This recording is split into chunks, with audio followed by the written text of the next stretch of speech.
নমস্কার বন্ধুরা, আজকে এই রেসিপি পুরনো দিনে সাবেকি রান্না। দেখো, তার জন্য লাগবে সর্ষে নিয়েছি, নুন, এখানে একটু নারকেল কোড়া নিয়ে নিয়েছি আর কাঁচা লঙ্কা। এবার সর্ষেটা আমি একটু নুন দিয়ে একটু শুকনো আগে গুঁড়ো করে নেব। গুঁড়ো হয়ে গেছে, এবার আমি এর মধ্যে কাঁচা লঙ্কা আর নারকেল দিয়ে একটা পেস্ট তৈরি করে নেবো। এদিকে চাল কুমড়োটা আমি ভালো করে ছুলে নেব। এদিকে দেখো, কড়াইতে একটু গরম জল বসিয়ে দিয়েছি। চাল কুমড়ো কেটে জলে ভিজিয়ে একটু চাকা চাকা করে কেটে নেব আর মাঝখান দিয়ে একটু ফেড়ে নেব।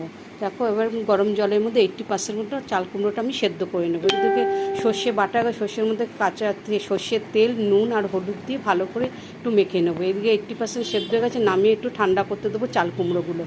ঠান্ডা হয়ে গেছে, তার মধ্যে নুন আর হলুদ একটু মাখিয়ে নিয়ে সর্ষের পেস্টটা চাল কুমড়ো পেটের মধ্যে ভালো করে ঢুকিয়ে দেবো। দেখো, এইদিকে আমি আমার সর্ষের তেল বসিয়ে দিই, তেল গরম হয়ে গেছে, এবার ভেজে নেবো। এভাবে লাল লাল করে সমস্ত চাল কুমড়োগুলো ভেজে তুলে নেবো। ওই তেলের মধ্যে একটা লঙ্কা, একটু মশলা দিয়ে চাল কুমড়ো আর ভালো করে নাড়িয়ে নেবো। ব্যাস এইভাবে